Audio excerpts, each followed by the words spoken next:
Bayangkan Pak, tentara Palestina itu bunyi bom di atas malah di videonya Pak. Nah, bahagia dia menanti syahid itu Pak. Nah, itulah kalau orang udah tahu agama itu mati aku mati syahid gitu ya. Itu yang membuat orang ngeri kalau untuk berperang dengan orang Islam ini, karena mereka menganggap kematian itu justru mengantarkan dia kepada surga.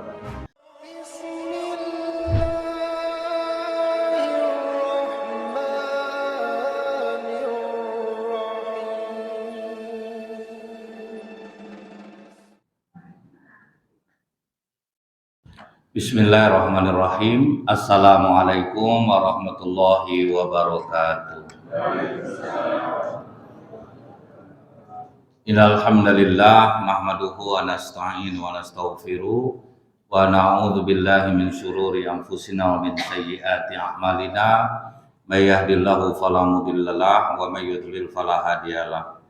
Asyhadu an la ilaha illallah wahdahu la syarikalah wa asyhadu anna Muhammadan abduhu wa rasuluh.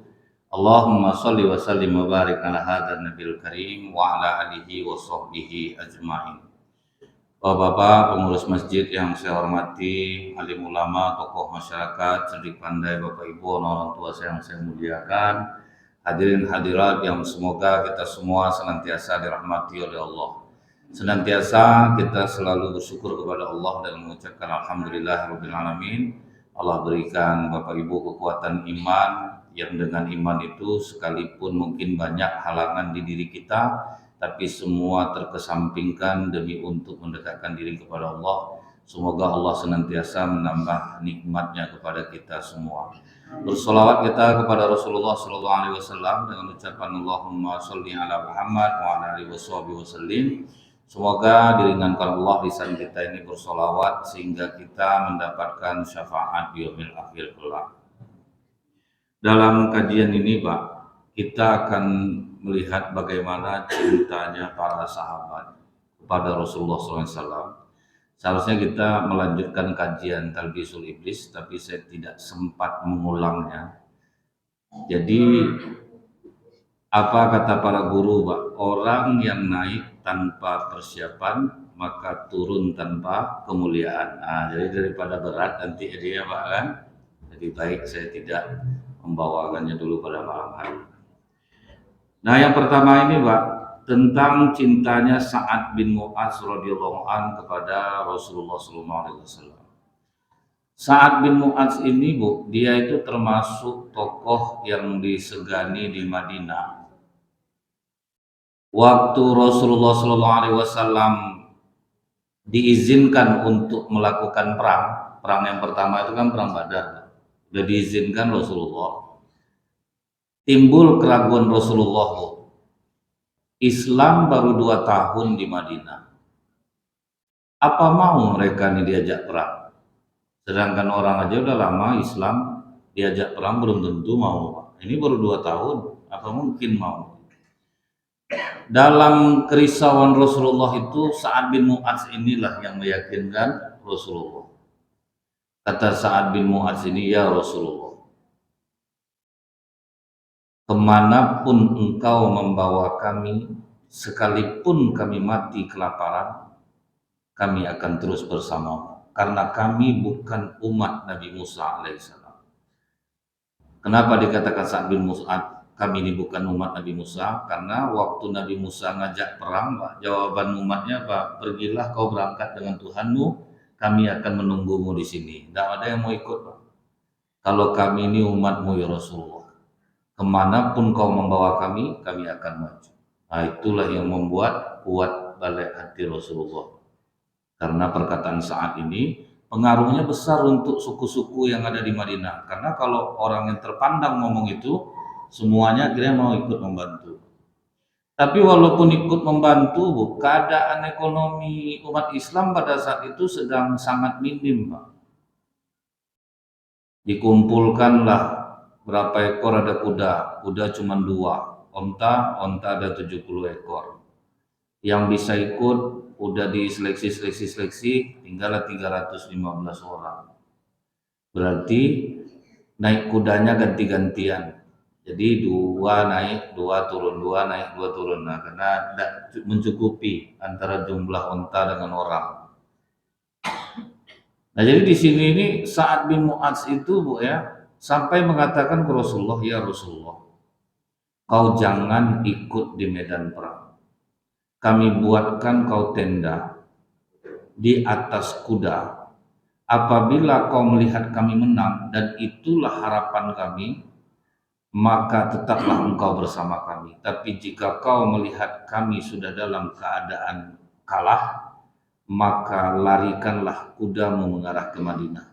Karena yang tinggal di Madinah jauh lebih mencintaimu ya Rasulullah daripada kami. Nah, tetap juga merasa lebih cinta orang yang tinggal lagi daripada kami ini. Dia berharap Rasulullah kalau sempat kami kalah langsung aja pulang ya Rasulullah.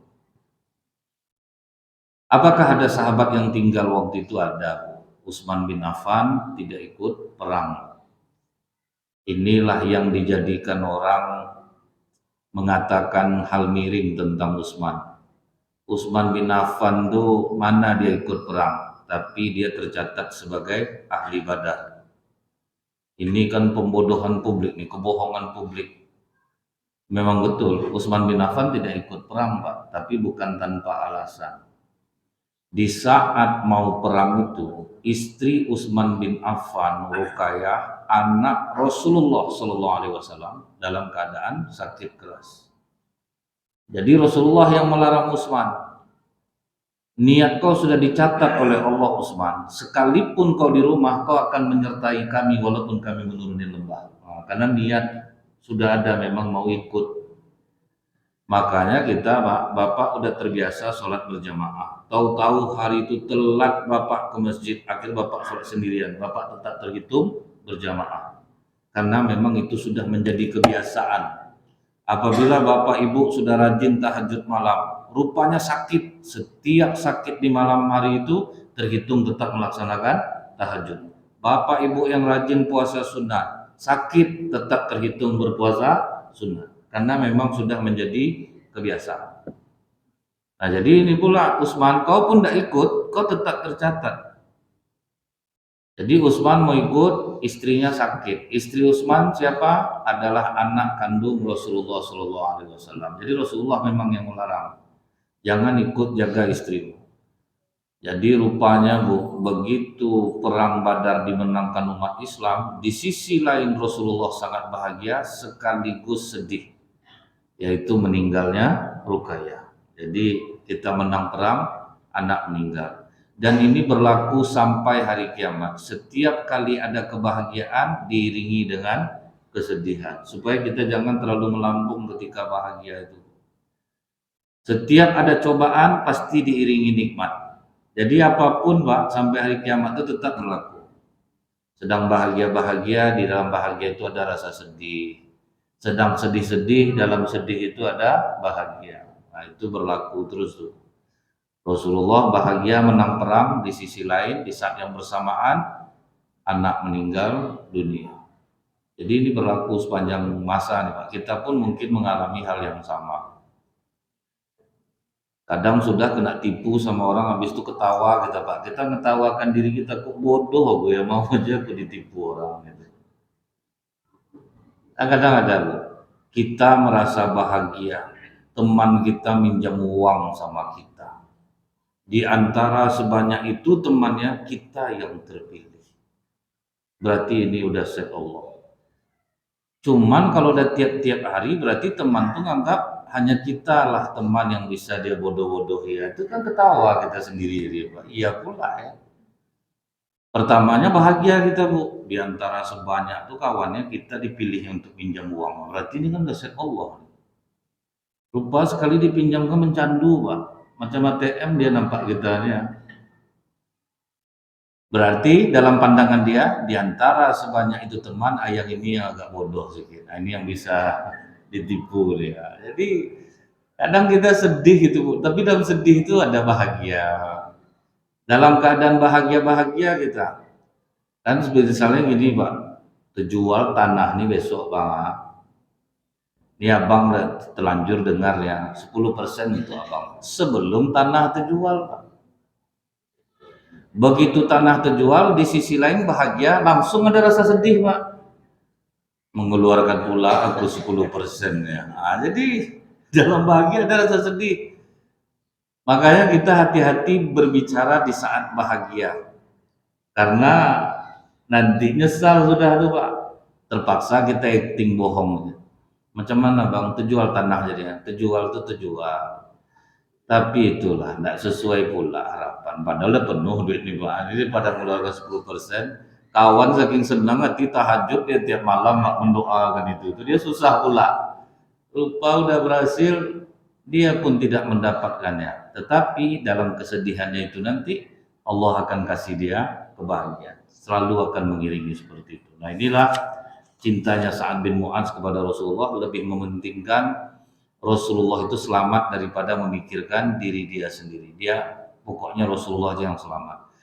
Nah, salutnya kita itu Bu, cinta para sahabat ini bukan karena mereka dikasih duit oleh Rasulullah. Kita kan rata-rata Pak mencintai orang apa Bapak cinta sama Bapak nih Pak? Susah saya dulu, dia nolong saya. Biasanya berhubungan dengan materi Pak. Dia yang bantu saya. Tapi Rasulullah materi apa yang dikasihnya sama sahabat? Nggak ada Pak.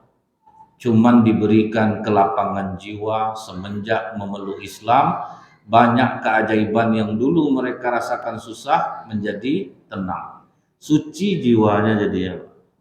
Apa ndak enak Bu? Itu lebih daripada uang. Misalnya nih Bu, sebelum kita mengenal agama, sendal kita hilang di masjid mungkin ngamuk gitu Pak. Mengajar, beribadah pun aku kena curi sendal. Tapi kalau kita udah tahu agama, Bu, mengapa ratusan sendal, pasang sendal yang ada di masjid ini kok sendal aku yang hilang ya? Apa yang salah di diri aku? Ah, itu enaknya kalau kita belajar agama, Pak. Mungkin ada kesalahan aku nih. Aku nih tidak mengeluarkan hak orang. Ah, jadi tentram jiwa jadinya, Pak. Ya saya mikirnya gitu, Bu. Saya ceramah dulu di masjid dekat Nurussalam Jalan Selamat. Hilang helm saya. Di situ saya berpikir Pak, sebanyaknya lem orang apa lem saya yang diambil. Dibilang bagus betul enggak pula. Oh berarti ada hak orang ini yang tidak saya keluarkan seharga helm itu pula.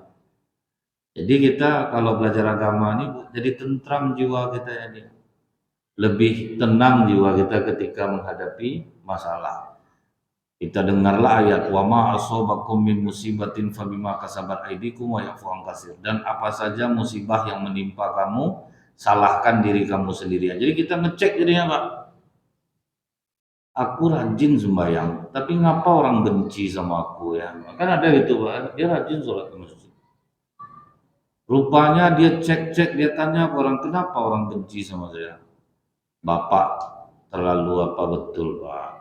Kadang berbunyi aja alarm sholat isya tuh bapak suruh orang berhenti langsung ceramah. Biarkan betul-betul tidak boleh terlewat sedikit aja Pak. Berbunyi alarm langsung suruh berhenti. Tidak peduli dia siapa Ustaz. Orang-orang azan masuk waktu tuh masih menyanyah juga lagi. Kan kena pukul mental kita. Sudah disepakati azan dan iqomah itu menunggu alarm. Belum hidup alarm lagi. Orang udah selesai sholat sunat semua, dipaksanya orang iqomah Pak. Dan Pak iqomah tuh kan tidak ada orang sembahyang lagi tuh. Dia tunggu alarm apa tunggu aja. Jadi kadang nanti dia tahu oh karena ini aku dibenci orang. Tidak suka orang jadinya sama aku walaupun aku rajin sholat. Berarti kan kita yang salah gitu Pak kan. Jadi enaknya kita belajar agama itu tuh Bu, justru makin menenteramkan jiwa kita. Nah itu yang diajarkan Rasulullah kepada sahabat. Makanya mereka sangat mencintai Rasulullah bukan karena harta benda dunia, Bu. Karena dulu mereka menderita, begitu Islam datang, jiwa lapang, susah hidup pun tidak terasa lagi. Jadi ini dahsyatnya yang diajarkan Rasulullah kepada kita ini semua menenangkan jiwa. Bayangkan Pak, tentara Palestina itu bunyi bom di atas malah di videonya Pak. Nah, bahagia dia menanti syahid tuh Pak. Nah, itulah kalau orang udah tahu agama tuh ya. Mati syahid gitu. Itu yang membuat orang ngeri kalau untuk berperang dengan orang Islam ini karena mereka menganggap kematian itu justru mengantarkan dia kepada surga. amalan aku kurang. Inilah salah satu cara untuk cepat masuk surga. Ada sahabat Rasulullah baru masuk Islam, baru sedang mengunyah kurma 2 butir.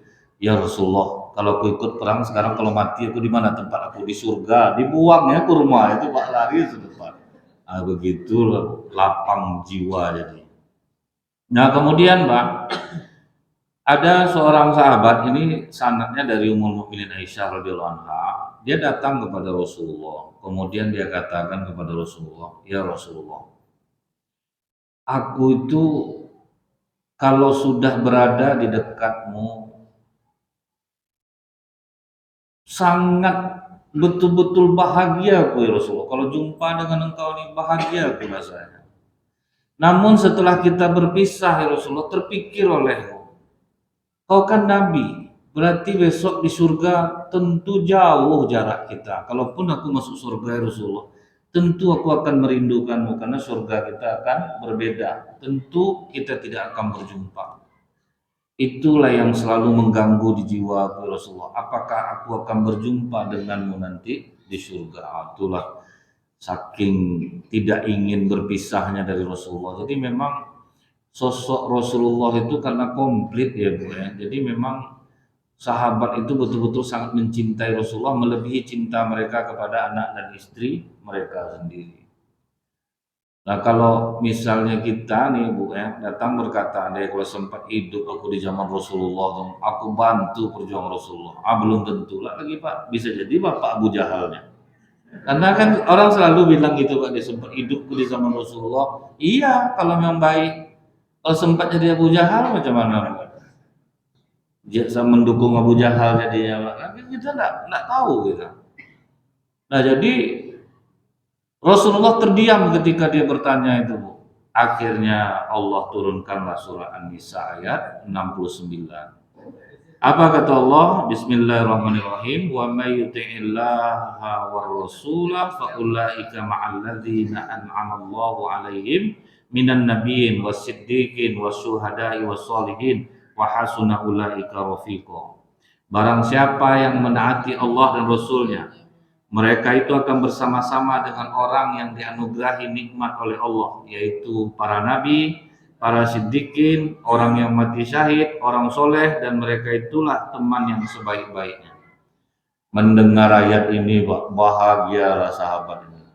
Jadi di surga besok, kalau kita melakukan beriman menaati Allah dan Rasulnya, maka akan bertemu dengan Rasulullah, akan bertemu dengan para sahabat, akan bertemu dengan orang-orang yang syahid dan orang-orang soleh. Jadi itulah kebahagiaan kita Pak. Walaupun kita umat yang jauh dari Rasulullah, apabila kita menaati Allah dan Rasulnya, maka kita akan bersama dengan Rasulullah SAW.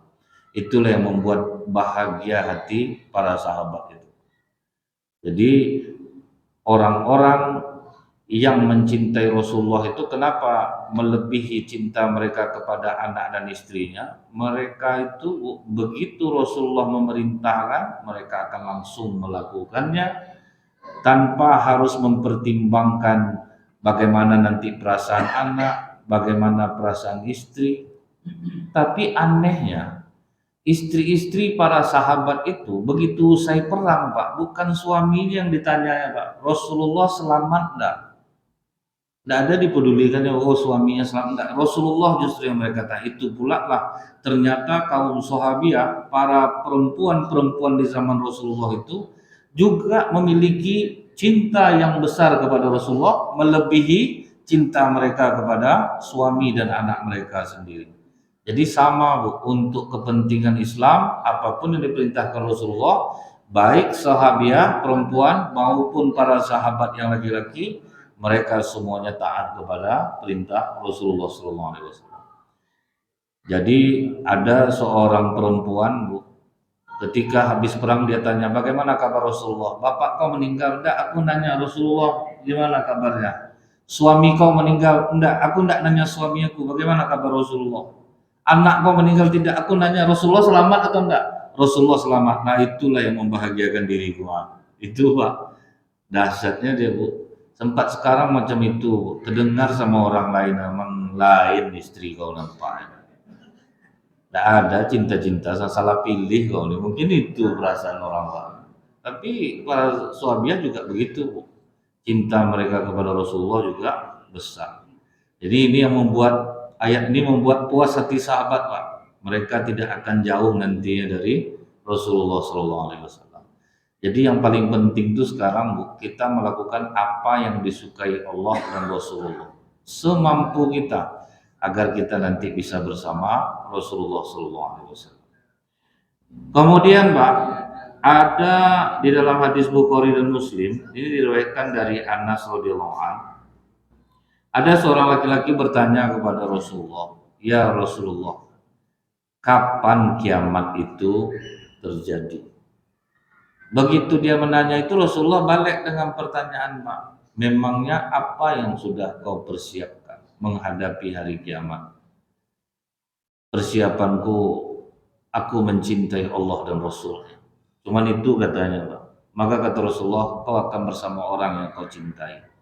Jadi paling tidak itu, Bu, ya, punya rasa cinta kepada Rasulullah. Mungkin kalaupun amal kita tidak mampu banyak dan sekuat sahabat, punya rasa cinta kepada Rasulullah, maka itu sudah memudahkan kita untuk masuk ke dalam surga. Jadi inilah terjadi di zaman Nabi Musa alaihissalam. Ada seorang preman yang wafat, ditaruh orang di tong sampah. Jadi tidak diselenggarakan orang jenazahnya. Nabi Musa diperintahkan, Bu, oleh Allah dalam riwayat ini untuk menyelenggarakan jenazah preman itu. Dan waktu Nabi Musa menyelenggarakan jenazah preman ini, masyarakat memberikan kesaksian bahwa dia ini orang buruk. Dia ini memang banyak kemaksiatan yang dia lakukan. Nabi Musa bermunajat kepada Allah, "Ya Allah, semua masyarakat ini mempersaksikan bahwa dia ini memang jahat." Akhirnya diputarkan Allah lah, doa dia sebelum meninggal. Apa doanya kepada Allah? "Ya Allah, memang aku ini banyak berbuat maksiat. Memang aku ini banyak meresahkan orang. Tetapi Kau Maha Tahu. Setiap ada orang soleh yang membutuhkan aku tidak pernah menentang perintah mereka. Dan aku akan bersedia membantu. Jangan biarkan setan menertawai aku saat ini, ya Allah. Ampunilah dosa-dosaku." Punya rasa cinta sama orang soleh. Dia memang aku ini maksiat banyak, tapi aku cinta dengan orang soleh. Makanya kita, Bu, ya, tidak bisa juga kita meremehkan orang-orang yang terlihat jahat, tapi kadang sopan betul sama ulama, Pak. Dia sedang digelincirkan oleh iblis. Dia tidak melakukan kebaikan, tetapi dia tuh sebetulnya tahu, Pak, yang kulakukan ini salah. Iblis menggelincirkan dia. Tapi dia sangat hormat kepada para ulama, orang-orang soleh. Rupanya betul kata Rasulullah, Pak.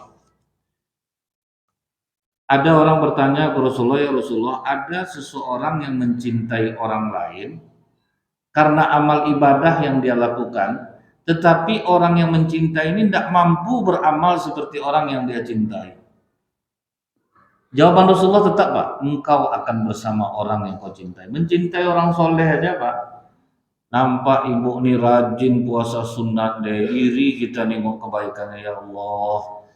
Ibu nih betul-betul rajin puasa, sayang kita. Bapak rajin tahajud, sayang Pak orang sama bapak karena bapak soleh itu sudah menjadi modal baginya untuk masuk surga.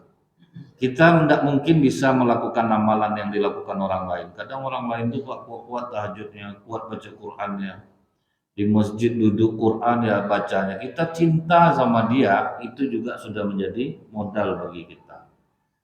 Makanya Allah dengan modal itu mengampuninya. Dan dalam Islam ini, Bu, penilaian Allah ini banyak yang misteri terhadap manusia. Bisa jadi manusia itu hina di pandangan kita, namun dia bisa jadi mulia di sisi Allah. Jadi kita tidak bisa, Bu, mengklaim kalau kita udah rajin sholat, rajin ngaji ini pasti masuk surga. Itu harapan kita. Tapi kalau sempat sifat kita suka meremehkan orang, yang belum seperti kita lebih besar dosanya, Pak. Kita remehkan orang yang belum apa itu neraka masuk ya. Kalau macam itu kelakuannya neraka. Kita lah memponis-ponis orang masuk neraka, bukan? Ini berbahaya bagi kita. Kemudian Pak, Abu Dzar Al-Ghifari itu pernah bertanya ke Rasulullah, "Ya Rasulullah, kalau aku bermakmum dengan imam yang fasik, apakah batal sholat aku?" Kata Rasulullah, "Tetaplah kau sholat berada di belakangnya selama dia tidak mengumbar kefasikannya." Jadi tidak boleh dinilai dalam-dalam, Pak. Kecuali dia mengumbar kefasikannya. Dia tengok kan ada, tapi kalau masih dia sembunyikan, dia tidak mengkeluarkan kefasikannya, tidak bangga dia berbuat dosa, maka masih sah berada di belakangnya untuk jadi imam. Jadi tidak pula kita harus imam bahaya, tidak usah sholat belakangnya, tidak akan diterima sholat kita. Tidak bisa macam itu. Ini yang dimarahkan Rasulullah kepada Khalid bin Walid ketika mau membunuh orang yang diduga Khawarij. Jadi dia ini bukan diduga lagi, Bu, karena pada saat itu belum ada nama Khawarij. Jadi dia ini orang yang pernah mengatakan ketika Rasulullah membagi harta rampasan perang, dia yang menegur, "Pak, pembagian kau ini tidak adil ya Rasulullah, seharusnya kau takut kepada Allah." Tersentak Rasulullah, "Kalau aku sudah tidak kalian percaya lagi, siapa lagi yang harus kalian percaya, orang yang bertakwa kepada Allah?" Jadi agak emosi Khalid waktu itu, kata Khalid, "Boleh aku pancung dia Rasulullah?" Kata Rasulullah, "Jangan, mana tahu dia masih sholat." Itu masih ditimbang oleh Rasulullah. Tapi Rasulullah, banyak orang yang melakukan sholat dengan raganya, tapi lisannya tidak sesuai dengan hatinya. Jawaban Rasulullah apa, Pak? "Aku diutus Allah bukan untuk membongkar isi dada orang." Nah itu, Pak. Nggak mau Rasulullah langsung memvonis, Bu. Oh dia beda nih. Makanya dulu ada sahabat yang dimarahi Rasulullah. Dia tusuk orang setelah orang mengucapkan la ilaha illallah Muhammadur Rasulullah dalam suasana perang, Pak. Jadi kau tusuk dia di saat dia mengucapkan la ilaha illallah Muhammadur Rasulullah. Dia mau menyelamatkan diri aja tuh ya Rasulullah. Kata Rasulullah, "Sudah kau bongkar dadanya sampai kau tahu dia bohong atau tidak." Nah, tuh. Kita nih yang suka memponis-ponis tuh, Pak. Mudah aja langsung menilai orang. Dulu ada suami istri, Bu, naik sepeda motor. Diikuti sama orang pakai ranking, rambut gondrong, tato banyak. Sampai istri bilang, "Bang, kencang bang, kencang bang." Dikejar terus sama ranking. Di klakson-klaksonnya, Pak, tambah kencang orang ini berdua. "Cepat masuk kita ke apa, ke pom bensin, orang ramai." Masuk pom bensin, masuk pula orang pakai ranking tuh, Pak. Turun suami, "Ngapa kau ikut kami dari tadi?" "Dompet istri bapak jatuh, udah jauh saya ngejar." Anda nengok dia bertato rambut gondrong itu, Pak, langsung kita vonis dia jahat. Asal bertato orang jahat lah tuh. Nah, jadi kita tuh mudah ngasih penilaian ke orang lain. Padahal orang rapi-rapi macam saya ini banyak ngolah orang, ya. Itu rapi, Pak. Saya ngolah orang. Nah, orang-orang tuh kadang-kadang memang dia pernah hilaf dulu, maka gaya dia seperti itu. Tapi kita tidak bisa membongkar hati orang. Ini yang dikatakan Rasulullah, jangan nilai orang baik karena rajin sholatnya. Bergaullah kalian dengannya, baru kalian akan tahu dia baik atau tidak. Bapak Ibu tahu enggak, Rasulullah punya sahabat karib yang sangat dia sayang, tapi tidak masuk Islam. Namanya Mut'im bin Adi. Dia sayang betul sama Rasulullah. Dia itu yang ikut protes ketika Rasulullah diboikot selama 3 tahun. Tapi sampai mati dia tidak Islam. Tapi apa pengakuan Rasulullah? "Aku kalau sempat Mut'im bin Adi yang memohon kepadaku, lepaskan tawanan Badar, aku lepaskan mereka karena hormatku kepada Mut'im bin Adi." Jadi Rasulullah itu tidak pula memilih-milih kawan tuh, Pak, harus sama Muslim, enggak. Itu Mut'im bin Adi itu akrab sama Rasulullah, tapi dia tidak Muslim. Nah, jadi kita ini kalau mau berteman tuh yang berakhlakul karimah, yang baik, Pak. Duduk sama dia tuh ningkat iman kita. Ini duduk sama dia tegang saraf kita. Cerita duit masuk panjangnya, Pak. Cerita duit masuk tuh, Bu. Saya pernah, Pak, sedang enak duduk nunggu baju dipotong. Orang cerita barang antik, Bu, ya. Ini sekian M. piring yang ada gambar ikan nih, ini sekian M, ini nomor teleponnya, pusing kepala, mendengar aja pusing Bu. Dia tuh apa enggak pusing tuh Pak? Saya tanya ada berapa kali yang berhasil Bapak jual barang antik nih? Belum ada sampai sekarang ya kan enggak aja cerita itu kan Bu ya. Nah, jadi kalau kita berkawan tuh Pak yang berakhlakul karimah. Jadi inilah yang akan membantu kita untuk mempermudah masuk ke dalam surga. Nah kemudian Pak, ketika Ali melihat Rasulullah kelaparan, jadi nampak oleh Ali Rasulullah sudah mengikat batu di perutnya. Jadi Rasulullah itu Bu ya, eh, walaupun seorang Rasul Pak, tapi memang sering kelaparan. Jadi untuk supaya menegakkan tulang punggung tuh diambil beberapa batu diikat di perut, jadi supaya bisa tetap tegak. Apa yang dilakukan Ali? Padahal Ali kelaparan juga Pak, bekerja dia sama orang Yahudi untuk menyiram kebun kurmanya, satu ember dapatlah 1 biji kurma. Dapat 7 ember, diantaranya lah ke Rasulullah.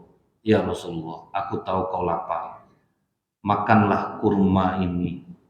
Aku dapat hanya 7 butir, menyiram kebun kurma milik orang Yahudi. Kata Rasulullah, kau melakukan ini karena kau cinta kepada Ali? Iya ya Rasulullah. Kalau kau cinta kepada Ali, bersiap-siaplah engkau, karena kefakiran akan mendatangimu lebih keras dari air bah yang datang secara tiba-tiba. Jadi Rasulullah udah kasih wanti-wanti Bu. Kalau cinta ke Rasulullah tuh kita pasti fakir jadinya. Kita pasti miskin Pak. Karena banyak hal-hal yang tidak boleh yang harus kadang di zaman sekarang harus kita lakukan gitu Pak. Kalau tahan, tidak dapat jabatan. Nah, kalau dibayar baru bisa duduk. Nah, kan sementara itu tidak boleh Pak. Kan miskin gitu jadinya Pak. Nah, itu beratnya Bu. Kalau kita cinta kepada Rasulullah itu ya akhirnya kita usahanya jadi keras jadinya Pak. Berusaha keras sendiri. Makanya kata Allah Rasulullah nanti kalau kau cinta sama aku Ali, kefakiran akan mendatangimu. Karena itu memang sangat sulit Pak. Ini peluang ada nih ya. Tapi kita harus berbuat curang. Itu tuh yang berbahaya. Macam imam paripurna lah Bu. Dari subuh itu kan dibuat terlaksana semuanya Pak. Terlaksana. Karena mengajukan gaji itu absennya harus berisi. Sementara manalah ada imam kita yang penuh bisa 5 waktu. Dia ada kerja, dia ada kemana-mana. Akhirnya gara-gara kita melakukan ya tidak apa-apa pokok kita isi aja lah. Akibat yang sedikit itu Pak, kenaknya nanti kemana-mana Pak. Saya udah perhatikan Bu ya, akibat sebuah kebohongan yang diada-adakan itu, akhirnya ke yang lain-lain nanti kenaknya Pak. Menular dia Bu kenaknya itu. Makanya ada masjid akhirnya dia bilang, tidak mungkin imam kami bisa 5 waktu. Jadi imam kami balikkan aja lah ke kami gajinya balik. Karena kalau kami masyarakat yang menggaji imam kami rela, ridho kalau imam kami kadang tidak bisa hadir, kami ridho. Tapi kalau harus kami laporkan terlaksana terus imam kami tidak, berarti kan kami berimam kepada orang yang berbohong kepada kami. Bagaimana sholat kami akan diterima? Bentuknya memang ketat, tapi awalnya saya bilang biasa tuh Pak Haji, lama-lama saya renungkan juga Pak. Kok hebat kali saya bilang biasa gitu Pak. Siapa betul apa kapasitas saya mengatakan itu biasa? Karena itu kan termasuk sebuah kebohongan yang dianggap halal dan legal. Sehingga ada orang buat acara pesertanya harus sekian, ya udahlah bikin aja lah, karena kalau nanti tidak cair uang kita, bikin aja berapa jumlahnya. Itu kan seperti biasa, tapi rupanya itu berbahaya. Jadi hal-hal yang kadang kita anggap biasa itu rupanya berbahaya. Makanya kalau orang-orang yang cinta ke Rasulullah tuh kefakiran pasti akan menghampiri dia. Maksudnya itu apa Bu? Ali bin Abi Thalib tuh kaya tapi sering kelaparan. Rasulullah tuh kaya loh Bu, tapi sering kelaparan. Disebabkan apa? Rasulullah tuh lebih memikirkan orang lain daripada dirinya sendiri. Ali zakat hartanya ada banyak tapi dia bisa kelaparan. Nah, itu yang dimaksudkan kefakiran akan menghampiri Bu. Sahabat-sahabat Rasulullah tuh Bu, begitu Rasulullah wafat, ada yang diangkat jadi pejabat nolak Pak. Karena tambah susah hidupnya semenjak jadi pejabat tuh. Diangkat dia jadi gubernur Bu, diminta Umar tolong kirim daftar fakir miskin. Ada nama gubernurnya Pak. Ini gubernur kalian kan? Iya Khalifah. Memang miskin hidupnya. Dia yang paling parah daripada kami lagi. Sampai gubernur itu memohon kepada Umar, tolonglah jadikan aku masyarakat biasa. Tidak berani aku. Besar betul tanggung jawab aku jadinya. Izinkan aku jadi masyarakat biasa. Nolak Pak. Kalau kita Bu dilantik, syukuran kita Pak. Ngundang orang, syukuran kita. Hadirlah Pak, donatur-donatur kita itu udah siap tuh. Proyek itu ambillah 10 paket untuk Bapak. Paketnya. Tuh Bu. Gimana coba tuh Pak. Jadi akhirnya buah dari sebuah kebohongan tuh mantul kemana-mana deh. Ke kehidupan kita sehari-hari aja kena. Kita buat aja bohong karena nanti pokoknya nanti pulang papa ceramah kita jalan-jalan itu nanti pada pulang cepat papa pulang itu aja buat kebohongan Bu ya. Efeknya besar loh ke kita sama mental anak sendiri. Jadi hal-hal yang kita anggap sepele, rupa dalam Islam ini benar kata Rasulullah, kefakiran akan menghampiri dirimu. Kemudian jadikan kesabaran sebagai perisai karena cobaan akan selalu datang kepadamu. Saya tengok reaksi lu, aman. Subhanakallahumma bihamdika, asyhadu an la ilaha illa anta astaghfiruka wa atubu ilaik. Assalamualaikum warahmatullahi wabarakatuh.